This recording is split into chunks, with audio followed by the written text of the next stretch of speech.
है ना कि मैं एक ओपन हाउस के लिए करता हूँ, कोई भी जवाब इसको दे सकता है। इंश्योरेंस एक सिंपल प्रोडक्ट है।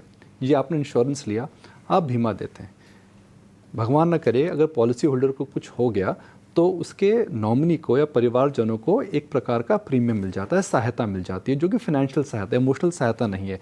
एक सिंपल प्रोडक्ट है। आप हर साल बीमा देते हैं, अगर आप आउटलिव करते हैं तो इंश्योरेंस कंपनी बोलती है थैंक यू वेरी मच। अगर आप आउटलिव नहीं करते हैं तो आपके परिवार वालों को पैसा मिलता है। इसके अलावा कोई कॉम्प्लिकेशन तो नहीं है इस प्रोडक्ट में।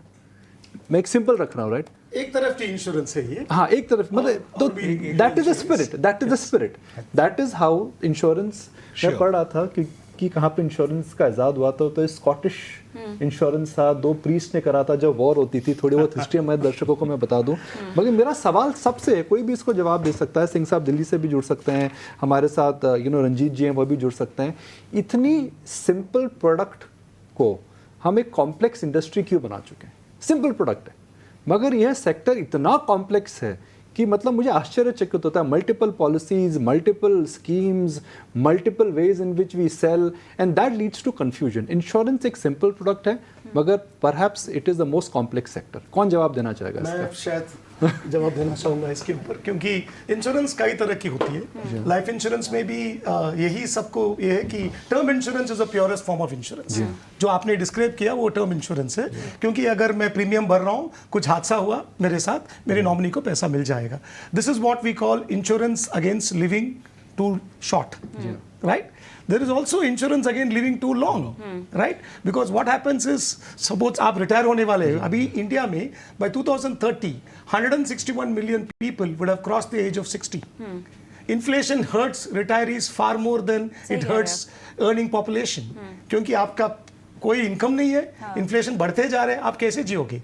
So there are products which take care of long term returns of customers, right? उसमें इंश्योरेंस का एक कवर होता है, जहां आपको साथ कुछ होता है तो 10 गुना जो प्रीमियम आपने भरा है वो आपको मिलेगा।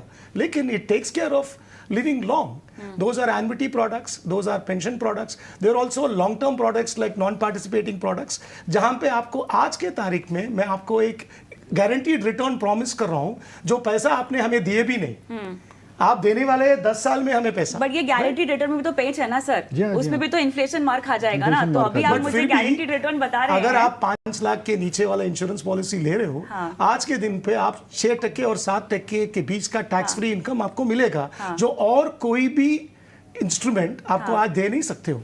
Inflation is a problem, I do agree, but उसको हेज करने के लिए कम से कम 7%, 6.5% टैक्स रिटर्न तो कमा लो आप। कम से कम उतना तो प्रोटेक्ट किया आपने आपके फ्यूचर को। रिटर्न कमाने वाला नजरिया क्या सही होगा? क्योंकि और दूसरा एक और, निकुंज सर शायद आप भी इस बात से सहमत होंगे, जो मानसिकता है ना इंश्योरेंस को लेकर हमारे देश में, आपने सही कहा कि प्योर लाइफ इंश्योरेंस होना चाहिए, टर्म इंश्योरेंस सबसे सही तरीका है कवर करने का।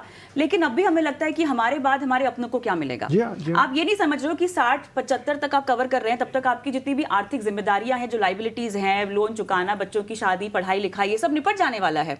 तो आपके बाद आपके अपनों को कुछ मिले, वो आप इन्वेस्टमेंट के जरिए क्यों नहीं करते? मैं तबन हमेशा ये आर्ग्यूमेंट करता हूँ कि आई थिंक इसमें जोड़ना चाहूंगा मैं एक चीज कि कंपटीशन नहीं है। इन्वेस्टमेंट दूसरे तरीके अगर आप करते हैं तो उसके साथ लाइफ इंश्योरेंस कंपीट नहीं कर रहे हैं। बिल्कुल सही कह रहे हैं। एंड तरुण बता रहे थे कि लाइफ गोल के बारे में।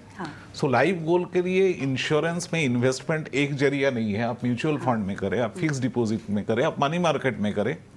इंश्योरेंस पार्ट ये कहता है कि वो लाइफ गोल अचीव करने के लिए या इवेंचुअलिटीज ऑफ लाइफ कवर करने के लिए भगवान करे कि आप कमाते जाएं और आपके लाइफ गोल वहां पे अचीव होते जाए, बट बाई चांस अगर कुछ भी होता है अनहोनी, इंश्योरेंस का इन्वेस्टमेंट वहां पे काम पे आता है कि अगर ज़रूरत, आप देखेंगे कि उस समय ज़रूरत ख़त्म नहीं होता है, किसी का इनकम बंद हो जाता है या कुछ समय के लिए अगर बाधा पड़ता है, अगर आप हेल्थ इंश्योरेंस का कवरेज देखेंगे तो वो जो कॉस्ट आता है वो दूसरे हमारे इवेंचुअलिटीज को स्टॉप कर सकता है। एंड आई थिंक इंश्योरेंस के इन्वेस्टमेंट को उस जरिए में देखिए।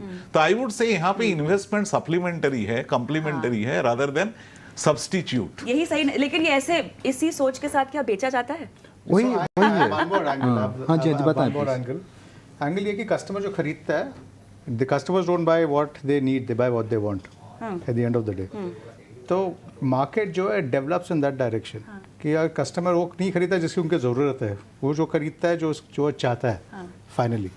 At the end of the day, like Amit pointed out, it is not as if that is competing with other categories. वैसे देखा जाए तो FD, it's the most popular investment.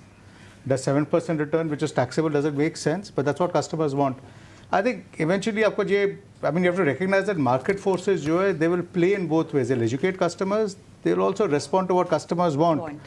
And I think to be fair to the industry, काफ़ी 20-25 साल से हम कोशिश कर रहे हैं लाइफ वाले, केविन खासकर कि लोग टर्म खरीदे, प्रोटेक्शन खरीदे, but then the customer wants a saving product. So I think और ये कुछ यूनिक नहीं है कि इंडिया में ऐसा है. ग्लोबली ऐसा है. I mean, US में आप देख लो, estate plans are the most popular. आपने बोला कि कॉम्प्लिकेटेड क्यों है, तो ऐसा नहीं कि इंडिया में हमने कॉम्प्लिकेट किया, ग्लोबली ऐसा है.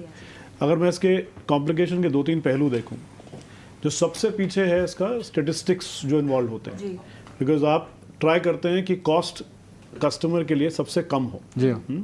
बट आप पूरी फिर अगर इंडिया के पूरे स्टेटिस्टिक्स उसमें रन करेंगे और आप सोचेंगे दीज मेनी डेथ्स, सो वो एनीवेज कॉम्प्लिकेशन तो आएगा ना, मतलब सिंपल तो है नहीं. कोविड के बाद नंबर सारे बदल गए, और उसके बाद नंबर खासकर बदल गए. उस टाइम पे काफ़ी लाइफ इंश्योरेंस कंपनी ने सारी अपनी जो कमिटमेंट्स थी पूरी करी, बट फिर भी वो दे वर सॉल्वेंट, सो उसके लिए फिर रिजर्विंग होता है.